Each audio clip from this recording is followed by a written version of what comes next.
Halo guys, balik lagi di Ngavlog. Ini masih edisi review mobil guys. Karena biasanya kita nge-review telolet sama si Sadam, cuma karena teloletnya udah nggak boleh sama pemerintah, mau gimana lagi? Kehilangan konten, so kita nge-review mobil aja deh. Ini adalah Suzuki XL7 Alpha, yang varian tertinggi dari Suzuki SUV-nya nih ya. Bukan SUV paling mahal sih sebenarnya, tapi untuk kelas XL7 ini yang paling mahal nih. Dia yang Alpha Hybrid pula, yang terbaru. Anyway, ngomongin hybrid bagus loh guys, karena bisa ngurangin polusi lah. Sekarang emang harus lari ke hybrid. Sekarang kita langsung aja first impressionnya. Anyway, ini memang di jalan udah lumayan banyak, tapi ini kita mau review aja. Ini ada dua nih sebenarnya. Yang mana ya? Bingung. Yang inilah. Dari bagian atas, karena ini di garasi terus di rooftop juga, jadi pasti agak kotor-kotor dikit ya, nggak apa-apa lah ya. Dia antenanya short pole di bagian tengah gitu ya, tapi karena nggak dipanjangin tuh jadi nggak terlalu kelihatan. Terus ke bagian depannya sini untuk engine hoodnya atau kap mesinnya, dia modelnya muscular nih gue lihat. Yang dimaksud dengan muscular tuh dia kayak berotot gitu tuh. Jadi kesan gagahnya tuh dapet. Karena SUV kan harus gagah ya, karena SUV itu diklaim pasti harusnya bisa melewati berbagai macam kondisi jalan lah ya. Nah, di bagian depannya juga kelihatan juga nih gagahnya guys. Ini untuk lampunya nih. Headlampnya dia modelnya di seamless multi reflektor. Aduh, susah banget ya ngomonginnya. Tapi dia sudah LED, cakep banget, dan ada di RL-nya. Daytime running light. Dia akan nyala ketika mesin nyala. Itu sebenarnya sebagai salah satu instrumen keselamatan juga. Jadi orang-orang di sekitarnya tuh tahu kalau nih mobil mesinnya sudah nyala dan harap berhati-hati, jangan mendekat lah gitu, takut kesenggol dan lain-lain. Itu bagus sih sebenarnya. Terus lampu sennya di bagian sebelah kiri nih, cluster bagian luarnya. Lalu ke bagian tengah, grillnya juga cakep nih, yang model baru. Ini yang model terbaru ya guys. Jadi yang terbaru itu dia grillnya ada palang 2. Tuh, dia modelnya chrome black glossy lebih tepatnya sih sebenarnya. Dengan kisi-kisi udara yang lumayan gede, jadi untuk pendinginan si mesin juga lebih bagus sekarang. Terus fog lampnya di bagian bawah dengan housing yang lumayan gede. Di bagian depannya tuh ada kayak front bumper gitu, warnanya warna silver. Nanti sewarna sama yang bagian samping dan di bagian belakang. Bagus sih, jadi kesannya lebih sangar ya, karena SUV itu harus sangar.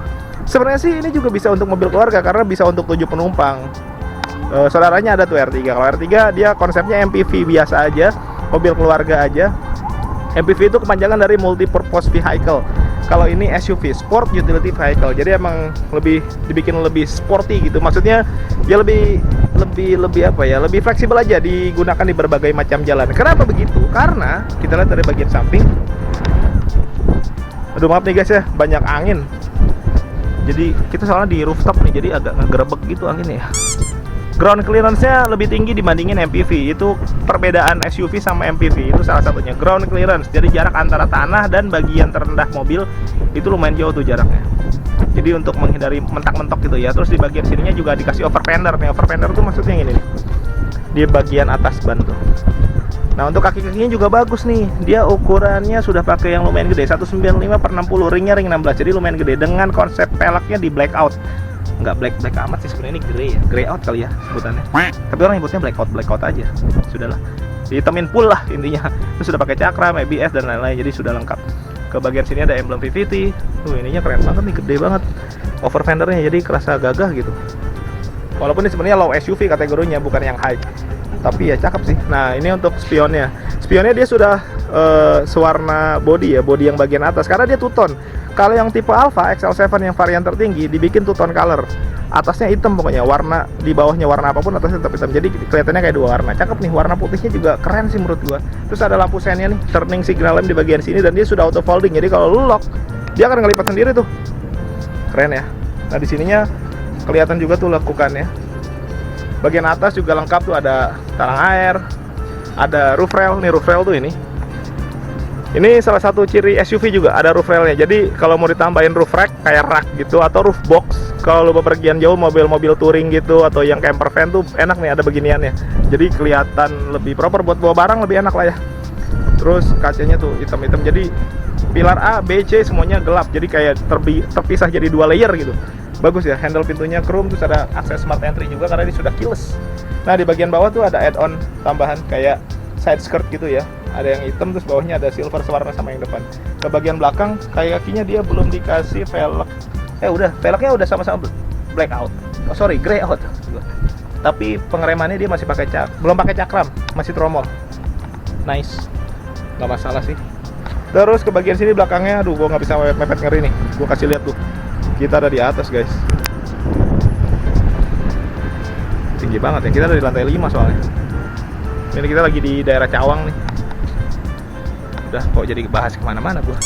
Nah ini ada spoiler belakang nih, rear upper spoiler. Dia modelnya selain hitam ada tambahan silvernya gitu ya. Terus ada high cone stop lamp.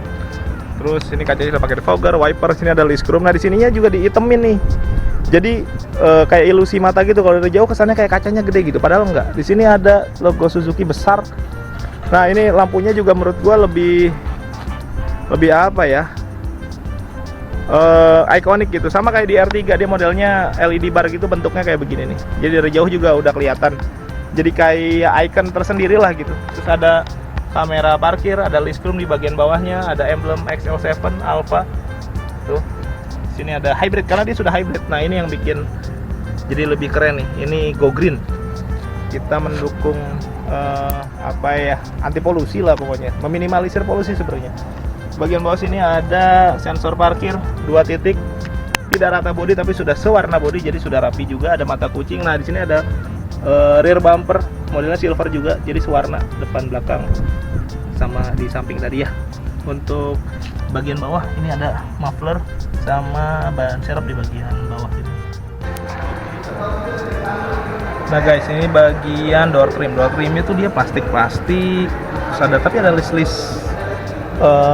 silver gitu ya. Dia doff, sama ini konsepnya dia kayak wood panel tapi disebutnya dark charcoal. Ke motifnya sih, lebih ke motif ya.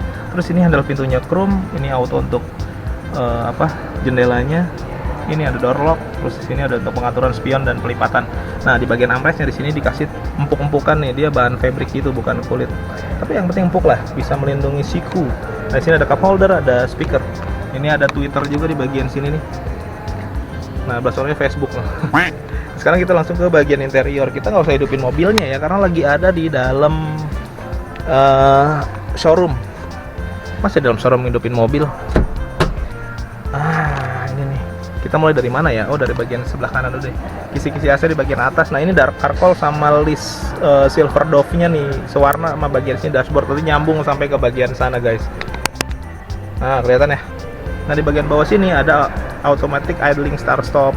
Jadi dia bisa berhenti ketika di lampu merah dan lain-lain, nanti nyala. Bisa mati mesinnya ketika di lampu merah. Jadi nanti hidup lagi ketika digas. Itu lumayan buat efisiensi bahan bakar. Lalu di sini ada electric stability program atau kalau ditempatkan VSC untuk mencegah understeer atau oversteer. Terus di sini ada manual leveling untuk lampunya. Jadi bisa diatur tuh arah ketinggian dari sorot lampu di bagian depannya ya. Sama engine start stop di bagian sini nih. Dengan housingnya dia krom-kroman begitu. Nice. Terus di sini ada steer. Nah, setirnya yang bagus dari Suzuki adalah di bagian atasnya nih dia dipakein kulit dengan jahit-jahitan asli, terus bagian bawahnya flat bottom tuh. Nah, flat bottom ini selain kelihatan lebih sporty, ngasih space lebih juga untuk di bagian kaki kita, jadi ada space lebih karena dia nggak ngebulet ya, dia ngedatar di bagian sininya. Bagus sih. Terus sini ada cruise control, bagus juga, jadi sangat kekinian ya. Sini ada untuk volume, ada Bluetooth teleponi, pengaturannya dia tilt dan tilt aja, jadi cuma naik turun aja guys. Speedometernya dia di bagian tengahnya tuh ada MID yang cukup gede sebagai indikator hybrid juga, karena ini mobil hybrid. Lalu di bagian kiri kanannya bulat-bulatan biasa lah ya. Untuk lampunya juga dia sudah auto, jadi kalau gelap dia nyala sendiri, kalau terang dia mati sendiri. Untuk wipernya juga sudah intermittent.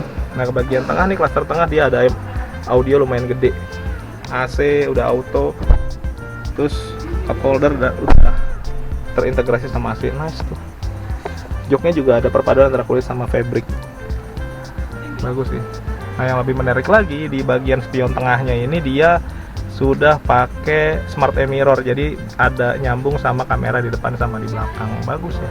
Di belakang bisa untuk 7 penumpang lah total, 3 dan 2, tengah 3 orang, belakang 2 orang, sudah double blower juga. Nah, gimana guys, kita udah lihat semuanya. Ini harganya 300 jutaan. Kalau mau tanya-tanya lebih lanjut masalah promonya bisa di kolom deskripsi.